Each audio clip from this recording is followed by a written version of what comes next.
Good morning, students. So today we are going to discuss about triangulation. As you know that triangulation means surveying an area by dividing the area into a number of interconnected triangles. We have already discussed about triangulation in the previous chapter, like chaining. That is chaining. The main principle of chaining is triangulation. We divide the whole area into a number of triangles. Okay. So here we are discussing triangulation in a larger scale. That is, the triangulation can be used for surveying a very large area, such as even a country. We can survey a whole country or a very large area by triangulation. Here we are discussing about that. Okay, so why we are doing triangulation? To get the horizontal control of the area. Horizontal control means we can get a number of horizontal relations of that area, such as we can find the area of the location, we can find distance between different points, we can set some control points. Control points means important points from where we can get data. So this altogether we call as horizontal control. Okay, so triangulation in general is the process of measuring. It is a process of measuring system which is comprised of joined or connected triangles whose vertices are the stations marked on the surface of the earth, and in which angular observations are supported by occasional distances and astronomical observations. It is known as triangulation. Okay, so in this, if we are talking about a very large area, mainly we are finding out angles. Okay, from the vertices of triangles. We know that we divide the area into a number of triangles such that our station points or instruments will be located on the vertices of these triangles. Okay, and from these vertices we are taking measurements. Main measurements we are taking are angles, angular measurements, and in between we'll be taking some horizontal occasional distance measurement also. Okay, so this is triangulation, and it is mainly used to establish a horizontal control system for a country. Okay, like in India we have done a great trigonometric survey long ago by the survey department of India, and we have divided the whole country into a number of sections, and it is divided into a number of triangular sections using triangulation, and that is known as the great trigonometric survey done in India. Okay, like that it is done in various countries so that we can get many control points, and we can find we have already found out various data regarding the country, such as finding areas, finding distances between points, etc. Okay, so that is the triangulation. So the main principle of triangulation, what is the main principle of triangulation? It is the entire area to be surveyed is converted into a framework of triangles. Okay, and also if the length and bearing of one side and three angles of a triangle are measured precisely, then the length and direction of the other sides can be computed. Okay, that is, while doing the triangulation we are finding out accurately one of the side of that triangle. Okay, in that triangle, in one side we are finding the distance, and the corresponding angles are measured in all other stations. Okay, we are not finding distance of all points. Suppose this is one of the triangle, and it is having three vertices, and our stations will be located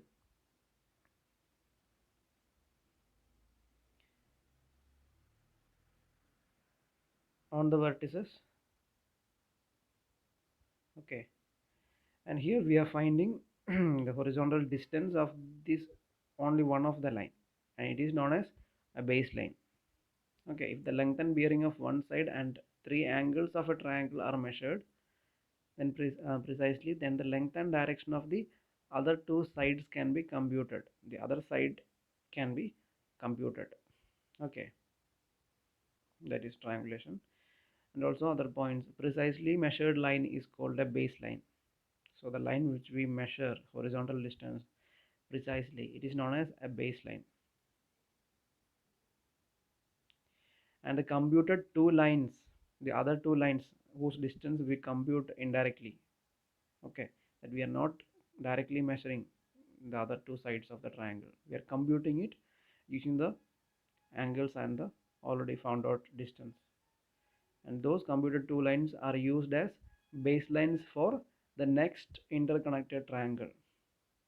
Okay, so from the baseline and the angles we found out the other two sides of the first triangle, and then using these computed sides we find next the next sides of the triangle.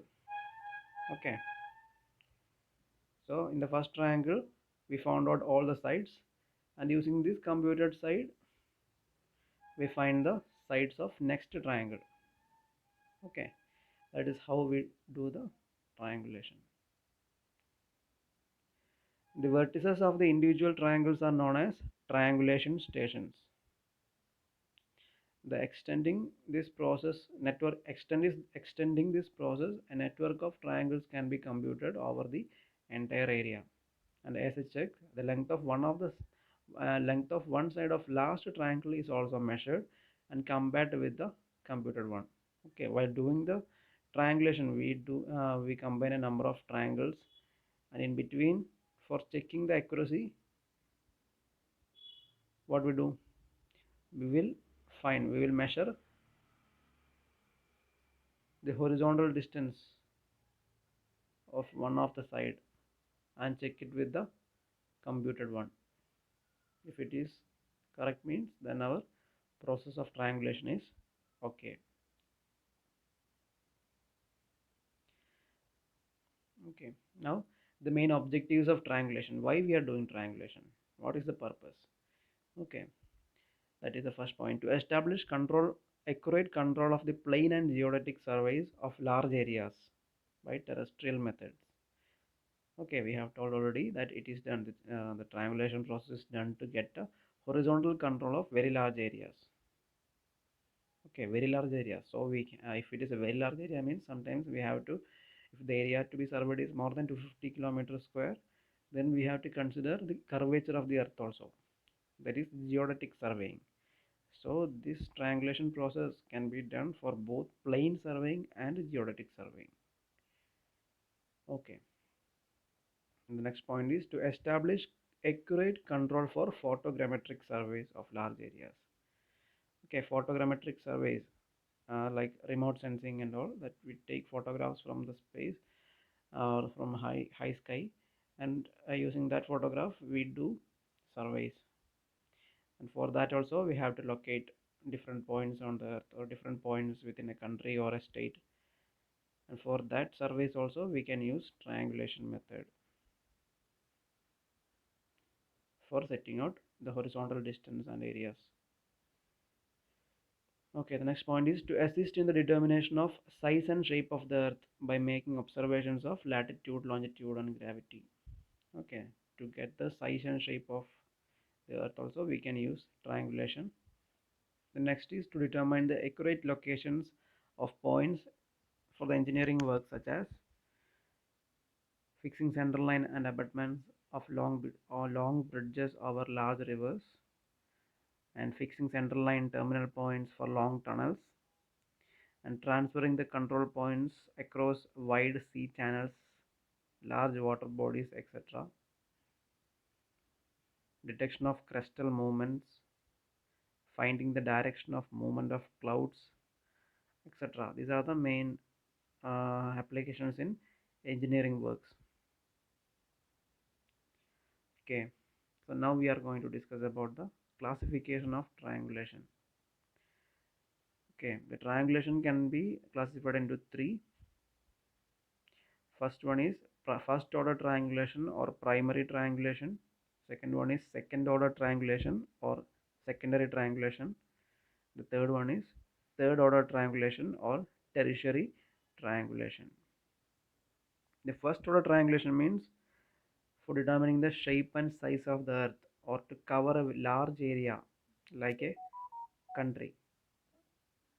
For surveying a large area like a country, we have to do, if you are doing triangulation, it is known as first order or primary triangulation. Okay, that is the first order. Second order means within the primary, within that large country, if you are doing for a smaller state or a province, that is known as secondary triangulation. Okay, the area to be surveyed is small.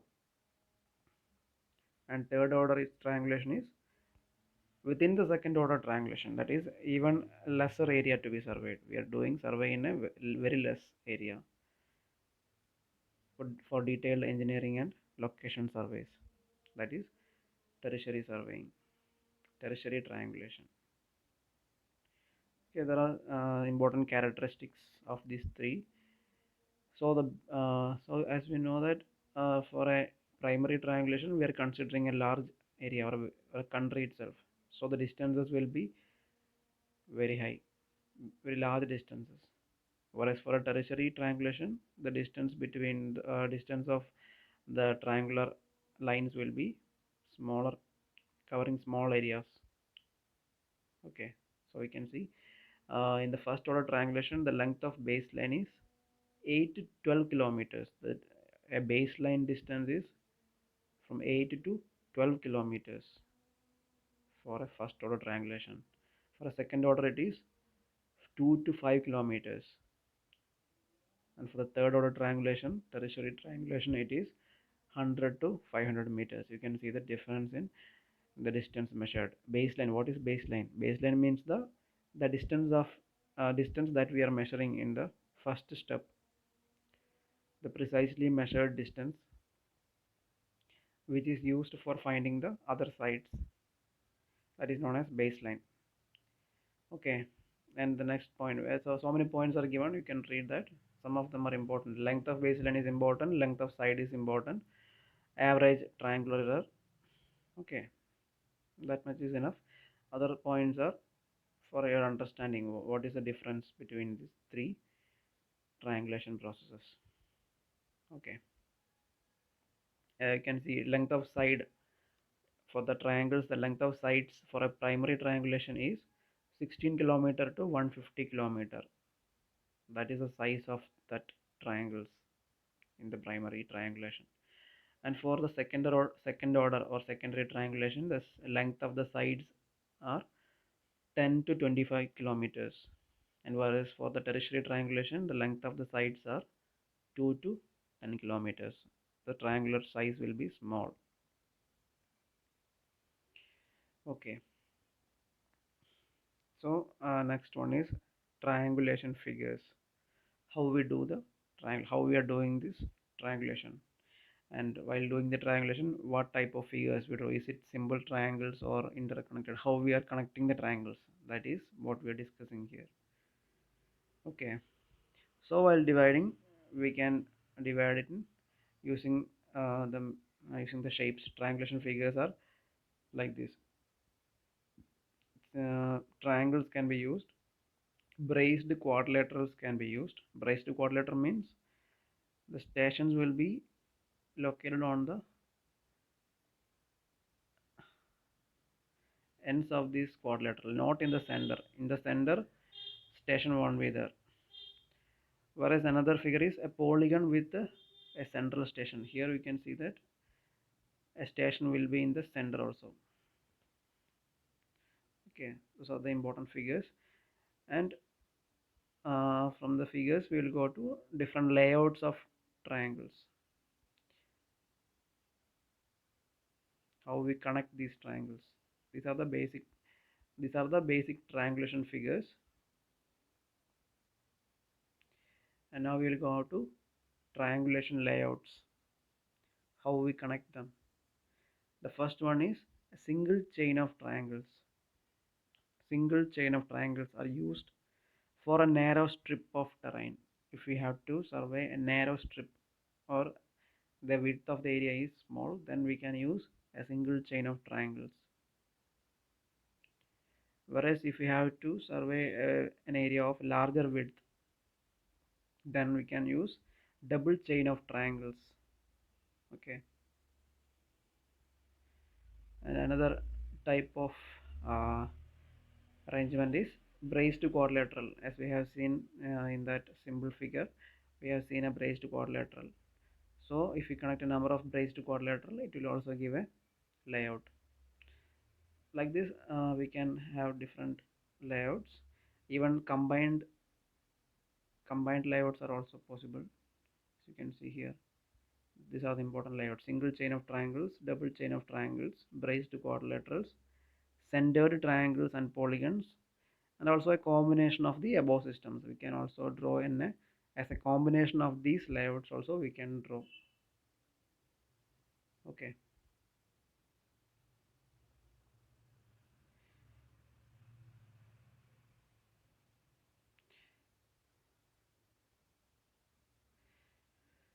so next one is the layout for a primary triangulation system. What is the layout that we use in a primary triangulation system? That is for surveying a large area like a country. For primary triangulation, there are two methods of doing triangulation. First one is gridiron system. The second one is a centered system. Okay. In India, the triangulation was done using gridiron system. It is used for very large countries, and centered system is used for it is done like we do uh, from the center. The triangulation will proceed outwards. That is centered system. Whereas in gridiron system, triangulation will be done in lengthwise and perpendicular lines. Okay, gridiron system. Primary triangulation is laid in a series of chains of triangles, and it is usually run roughly along the meridians north-south and along the perpendiculars to the meridians throughout the country. The distance between the two chains may vary between 150 kilometer to 250 kilometers. Okay, like if our country, this is India, so it is done like this in a series of triangles and perpendicular to that. Okay,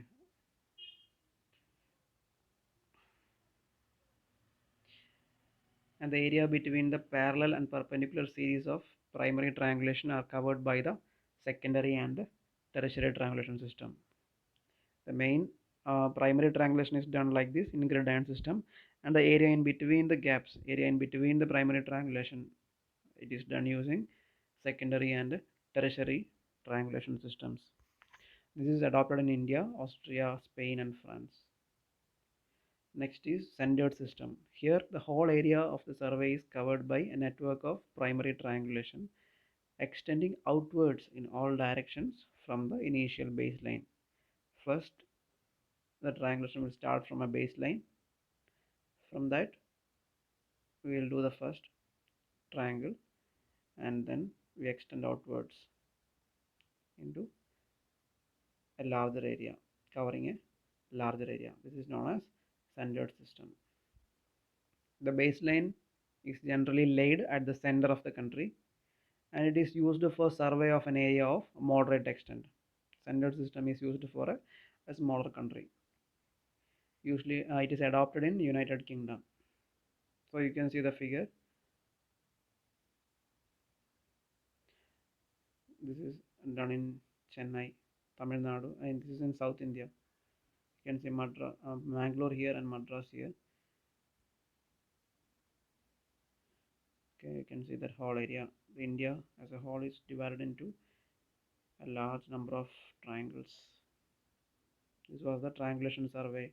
So you can see the Indian chart, index chart, Great Trigonometric Survey of India.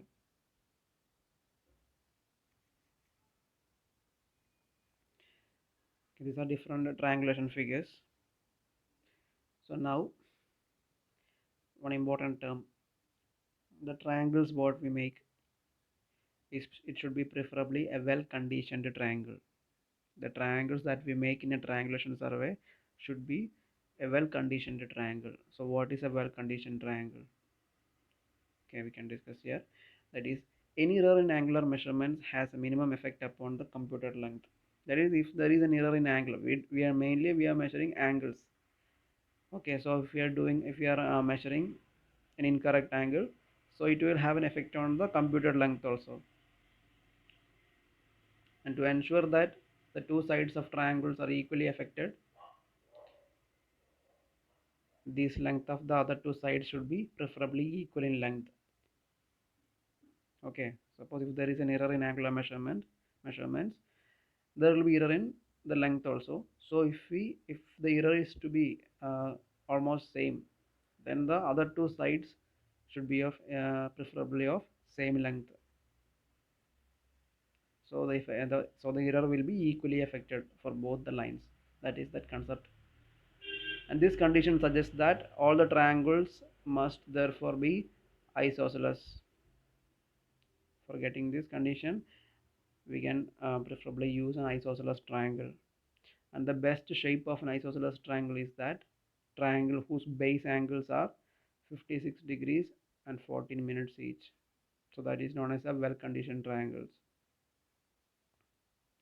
And equilateral triangles are also used, and most commonly we have to use such triangles should be used such that no angle should be less than 30 degrees and no angle should be more than 120 degrees. Okay, that is the last point. The triangles having an angle less than 30 degrees or more than 120 degrees should not be considered in while doing a triangulation. Okay, now the important signals and towers. Okay, why we are using signals and towers? Okay, see, in a triangulation process, we know that an area is divided into a number of triangles, and this triangle will have vertices, and these vertices are the station points, and these station points are located on the ground, and we have our instrument, the angle measuring instruments over the station. Okay, so from this first point, from the first station, we have to find angle to the second and third points. So the area may not be level if the area is not level, or if it is too far apart. If the point B is too far apart from the first point A, then they have to show a signal from using which we can locate that point.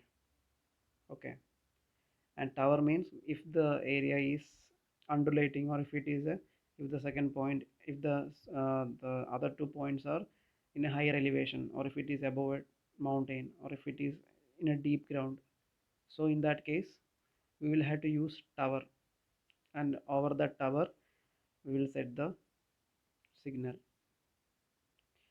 or even the instrument also we can set over the tower, so that the both these stations are intervisible.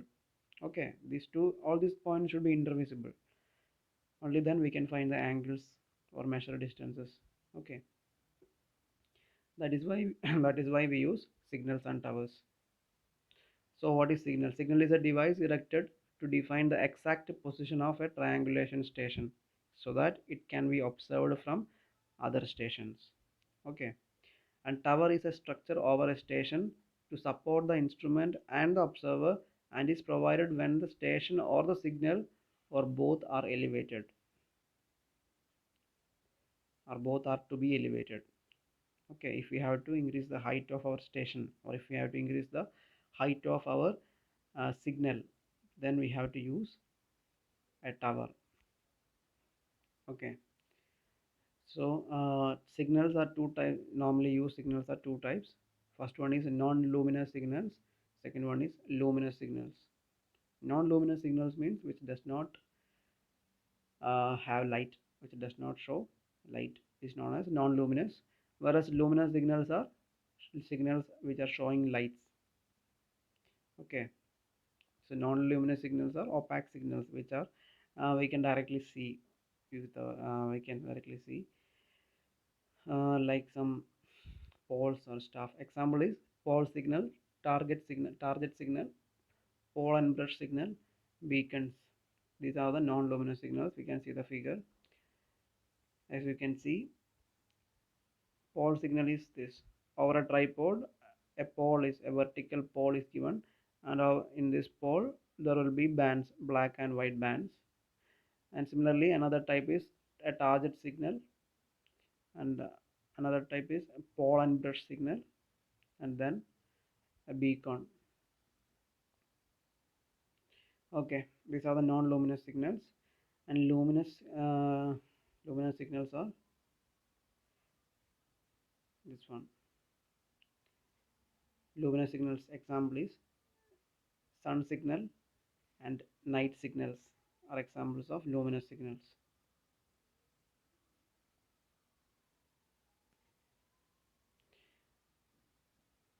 So some description about the non-luminous signals are given. Just you can read that. Pole signal, target signal. It is about how what is the main speciality of these signals, and at up to what distance we can use these signals, and how it is made, what is the color combination, etc. Pole and brush signal, luminous signal. These are the example of luminous signal. This is a sun signal. Sun signal is also known as a heliotrope. In this, using the sunlight is reflected using these heliotropes. Okay, those signals which reflect the rays of the sun towards the station of observation are known as heliotropes or sun signals. And these signals can only be used in clear weather conditions. And heliotropes do not give better results as compared to the opaque signals. As it is a sun signal using reflection of sunlight, it is not that accurate compared to opaque signals. Opaque signal means non-luminous signals, pole, brush, etc. That one. A night signal, that is while making observations at night, these type of signals are used. And various types of night signals are oil lamps with a reflector, which is used for sites less than 80 kilometer. If the distance between the two stations is less than 80 kilometer, then we can use this one, oil lamps with reflector. And next one is acetylene lamps, which is designed by Captain G.T. McHugh, and they are used for sites more than 80 kilometer. For more than 80 kilometers, we can use acetylene lamps. Okay, now important properties of an ideal signal. That is, the signals should be clearly visible from a distance against any background. Whatever be the background, we should be able to see them from our station. And it should provide easy and accurate bisection by a telescope. Okay, while measuring angles, we have a telescope, and in that telescope, it should be accurately. It should be easy to bisect using our telescope, and it should be capable of being accurately centered over the station mark. Okay. And tower is erected at the triangulation station when the station or the signal or both are to be elevated to make intervisibility. Okay, intervisibility and to make the to give an intervisibility between the stations. And the height of the tower will depend upon the character of the terrain and the length of the site.